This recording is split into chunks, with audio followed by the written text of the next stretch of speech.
નમસ્કાર દર્શક મિત્રો. અર્જુન સામે પડકાર ફેંકાઈ ચૂક્યો છે. એક અજાણ્યો નવયુવાન અર્જુનને એણે કરેલા ધનુર્વિદ્યાના બધા જ પ્રયોગો કરી બતાવી ચૂક્યો છે અને હવે એણે પડકાર ફેંક્યો છે અર્જુનને કે તારામાં હિંમત હોય, તું ખરેખર સાચો યોદ્ધો હોય તો મારી સાથે દ્વંદ્વ યુદ્ધ કર. સમગ્ર સભા સ્તબ્ધ છે. દ્રોણાચાર્ય અસમંજસમાં છે. કૃપાચાર્ય સમજી શકતા નથી કે શું થઈ રહ્યું છે.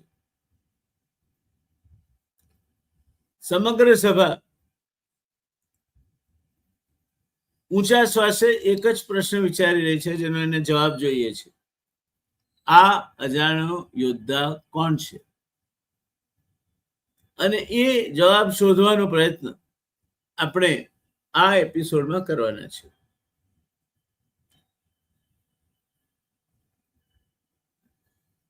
સભાની શાંતિ તોડી ને કૃપાચાર્ય ઉભા થયા.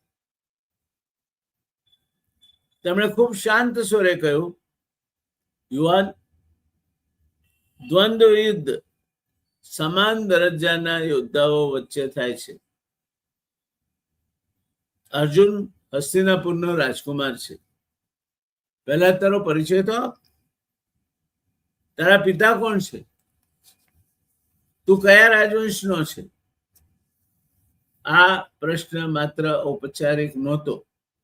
તે સમયના સમાજમાં જન્મ અને વંશનું સ્થાન ખૂબ મહત્વનું હતું, ખૂબ ઊંચું હતું. અને એટલે સભાની હજારો આંખો હવે કર્ણ તરફ મંડાઈ. કર્ણ મૌન હતો. કર્ણના હાથમાં ધનુષ હતું. તેની આંખોમાં આત્મવિશ્વાસ હતો. પણ આ પ્રશ્ન સામે તે મૌન હતો. શું કહે તે? શું કહે કે તે અધિરથ અને રાધાનો પુત્ર, એટલે કે અધિરથનો પુત્ર તરીકે સુતપુત્ર રાધેય છે? શું તે કહે કે પોતાના જન્મનું સત્ય તેને ખબર નથી? થોડી ક્ષણ માટે આખી રંગભૂમિ નિશબ્દ બની ગઈ. કર્ણનું મૌન જ તેનો જવાબ બની ગયો. આ મૌનનો લાભ ભીમે લીધો અને ભીમનામાં મહારથ હતો. ભીમ આગળ વધ્યો અને હસતા હસતા બોલ્યો, અરે આ તો સુતપુત્ર છે. રથ ચલાવનારનો દીકરો રાજકુમારને પડકાર આપે? તારા હાથમાં ધનુષ નહીં, ચાબુક શોભે યુવાન. જા રથ હાંક. ભીમના શબ્દો વીજળીની જેમ સમગ્ર સભામાં ગુંજી ઉઠ્યા. ઘણા લોકો હસવા હસી ઉઠ્યા. કેટલાકે તો મજાક અને ઠેકડી ઉડાવી. માનવ સ્વભાવ છે કે ક્યારેક કોઈ કેળાની છાલ પરથી પણ લપસી પડે ત્યારે પોતાનું હસવું ન રોકી શકનારા માણસો આ દુનિયામાં છે. તો અહીંયા તો એક મહાન હસ્તી જેણે અર્જુનને પરાસ્ત કર્યો તો એમ નહીં કહીએ તો પણ અર્જુનની બરાબરી કરી હતી, તેને ભીમે સુતપુત્ર કહીને નીચો પાડ્યો. અને તે સમયના જે રીત રિવાજો હતા જેમાં વંશ અને કુળને મહત્વ અપાતું હતું એને નીચા જોણું કરાવી દીધું. ત્યારે નહીં લેવા નહીં દેવા આ સમગ્ર પ્રદર્શન જોવા માટે રંગભૂમિમાં ઉપસ્થિત થયેલ કેટલાય લોકો ખિખિયાટા ભરીને હસી પડ્યા. એમને મજા આવી ગઈ.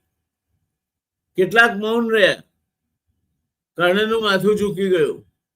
તેના જીવનમાં આ પહેલું અપમાન નહોતું, પણ આજે આ અપમાન આખા આર્યાવર્ત સામે થયું હતું, ભરી સભામાં થયું હતું. સભામાં બેઠેલી કુંતી આ દ્રશ્ય જોઈ રહી હતી. તેનું હૃદય ધ્રુજી ઉઠ્યું. જે યુવાનનું અપમાન થઈ રહ્યું હતું તે તેનો જ પુત્ર હતો, પણ તે કંઈ બોલી શકી નહીં. એક માતા પોતાના પુત્રને ઓળખતી હતી, પણ સમાજ સામે તેને સ્વીકારવાની તેનામાં હિંમત નહોતી. આ મૌન કદાચ કુંતીના જીવનનું સૌથી મોટું દુઃખ હતું. આ બધું જોઈને દુર્યોધન અચાનક પોતાના આસન પરથી ઉભો થાય છે. તે સીધો કર્ણ પાસે જાય છે અને ગર્જના કરી, જો રાજવંશ જ યુદ્ધની લાયકાત છે તો હું આ ક્ષણે કર્ણને રાજા બનાવું છું. સમગ્ર સભા આશ્ચર્યમાં પડી ગઈ. દુર્યોધને તરત જ અંગ દેશના રાજ્યની જાહેરાત કરી અને પુરોહિતોને બોલાવી વિધિપૂર્વક કર્ણનો રાજ્યાભિષેક કરાવ્યો અને કહ્યું, આજથી કર્ણ અંગરાજ છે, અંગ દેશનો રાજા છે. હવે તે રાજા છે. હવે તેને અર્જુનને પડકારવાનો સંપૂર્ણ અધિકાર છે. આ નિર્ણય માત્ર રાજકીય નહોતો, આ એક અપમાનિત પ્રતિભાને મળેલું પ્રથમ જાહેર સન્માન હતું. કર્ણની આંખોમાં આંસુ આવી ગયા. આજે પ્રથમ વખત કોઈએ તેની જાતિ નહીં જોઈ, તેની પ્રતિમા જોઈ, તેની પ્રતિભા જોઈ. કોઈએ તેની જાતિ નહીં જોઈ, તેની પ્રતિભા જોઈ. દુર્યોધનને પ્રણામ કરીને તેણે કહ્યું, રાજન, આજથી મારું જીવન તમારું છે. તમારા દરેક સુખ દુઃખમાં હું તમારી સાથે રહીશ. આ પ્રતિજ્ઞા કર્ણે અંતિમ શ્વાસ સુધી નિભાવીને કઈ રીતે નિભાવીની ઘણી રસપ્રદ વાતો આપણે આગળ કરવાના છે. એને લલચાવવા માટે ખુદ શ્રી કૃષ્ણ ગયા, કુંતી પોતે ગઈ. કર્ણ એકનો બે નહીં થયો. એને વફાદારી નહીં બદલી. એ પ્રતિજ્ઞા એને અહીંયા આજે લીધી હતી. તે જાણતો હતો કે દુર્યોધન હંમેશા ધર્મના પક્ષે નહોતો, પણ જ્યારે આખી દુનિયાએ કર્ણને ઠુકરાવ્યો હતો ત્યારે એક દુર્યોધને તેને ગળે લગાવ્યો હતો. મિત્રતા માટે કર્ણે આખું જીવન અર્પણ કરી દીધું. મિત્રો, આ પ્રસંગ મહાભારતનો એક મહાન માનસિક અને રાજકીય વળાંક છે.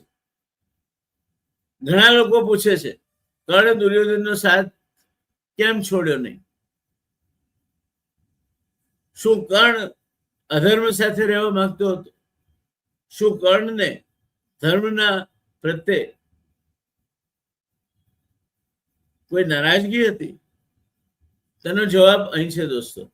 જે વ્યક્તિ તમે તમારા સૌથી કપરા કાળે તમારું અપમાન, તમારું સ્વત્વ જ્યારે ચૂંથાઈ રહ્યું છે તે ક્ષણે માન સન્માન આપે, તેનું ઋણ ભૂલવું સહેલું નથી. કર્ણ માટે દુર્યોધન માત્ર મિત્ર નહોતો, તે તેના સ્વાભિમાનનો પ્રથમ રક્ષક હતો. અહીંથી મહાભારતનો સૌથી જટિલ નૈતિક પ્રશ્ન જન્મે છે. શું વ્યક્તિએ ઉપકારનું ઋણ ચૂકવવું જોઈએ, ભલે મિત્રનો માર્ગ અધર્મ તરફ જતો હોય તો પણ? આ પ્રશ્નનો ઉત્તર સહેલો નથી અને મહાભારત પણ તેનો એક રેખીય જવાબ નથી આપતું. મેનેજમેન્ટ અને નેતૃત્વની દ્રષ્ટિએ જોઈએ દોસ્તો તો મહાન નેતા તે નથી જે માત્ર પ્રતિભાશાળી લોકોને શોધે. મહાન નેતા તે નથી જે માત્ર પ્રતિભાશાળી લોકોને શોધે. મહાન નેતા તે છે જે અપમાનિત પ્રતિભાને તક આપે છે. અનેક સંસ્થાઓમાં અનેક કર્ણ આજે પણ અપમાન સહન કરી રહ્યા છે. તેમને એક તક આપનાર એ જ સાચો નેતા છે. પરંતુ બીજી બાજુ એક ચેતવણી પણ છે. પ્રતિભાને સન્માન આપો, પરંતુ તેને સત્ય અને ધર્મના માર્ગ સાથે પણ જોડો. ફક્ત વફાદારી પૂરતી નથી, વફાદારીનું દિશા નિર્દેશન પણ જરૂરી છે. કદાચ અહીંયા પાંડવો અને કૌરવો વચ્ચેની આખી લડાઈમાં મહાભારત આ પ્રશ્નનો ઉત્તર અનુત્તર રહીને આપે છે. નથી દ્રોણનું ગજુ આ પ્રશ્નનો ઉત્તર આપવાનું, નથી કૃપાચાર્યનો ગજુ, નથી પરશુરામનું ગજુ, અરે હું તો એમ કહું છું નથી કૃષ્ણનો પણ ગજુ. કૃષ્ણ પણ આ પ્રશ્નનો જવાબ નથી આપશે. કૃષ્ણ પણ કર્ણને સમજાવવા જાય છે. કૃષ્ણની બધી જ દલીલોનો કર્ણ છેદ ઉડાડે છે. ત્યારે પ્રતિભાવંત વ્યક્તિની જાહેર અપમાનિત થયા બાદની સ્થિતિ અને તે સ્થિતિમાં એનો હાથ પકડીને એને સિંહાસને બેસાડનાર વ્યક્તિ, એ વ્યક્તિ એના માટે તારણહાર છે, હંમેશા મહાન છે. અને કર્ણ પોતાના જીવનનો ભોગ આપીને તે વાત પુરવાર કરે છે, ત્યાં સુધી કે એક તબક્કો એવો આવે છે કે જ્યારે કર્ણની નિષ્ઠામાં ખુદ દુર્યોધન શંકા કરે છે, અને ત્યારે કર્ણ એ નિષ્ઠામાં શંકા નહીં કરવાના કારણો સામે મૂકી અને એવો જડબે સલાખ જવાબ આપે છે કે દુર્યોધનને પણ પસ્તાવો થાય કે મેં ઉતાવળ કરી. ખેર, કર્ણ એ કર્ણ છે, અને કર્ણ હંમેશા કર્ણની રીતે જ રહેવાનું. એ અપમાનિત છે પણ સૂર્યપુત્ર છે. એની માં હયાત છે પણ એ માને માં કહી શકતો નથી ને માં એના દીકરાને દીકરો કહી શકતી નથી. એ હસ્તિનાપુરનો રાજપુત્ર છે પણ એને જાહેરમાં એ કહેવાનો હક નથી. એ સૂર્ય જેવા મહા તેજસ્વી દેવતાનો પુત્ર છે પણ એનું તેજ હંમેશા છુપાયેલું રહે છે. કેમ આવું થતું હશે? શું નિયતિએ કર્ણ માટે નિર્મિત કર્યું છે? કર્ણે એવું શું બગાડ્યું છે કોઈનું? કર્ણે નિયતિ સાથે એવો તે શું ઝઘડો કર્યો છે કે નિયતિએ કર્ણ માટે આ નિર્મિત કર્યું? શોધીશું જવાબ આપણે આગળની ચર્ચાઓમાં. ત્યાં સુધી આ ચર્ચાને આજે અહીંયા વિરામ આપીએ. મળતા રહીશું. જય શ્રી કૃષ્ણ. ઓમ નમો ભગવતે વાસુદેવાય.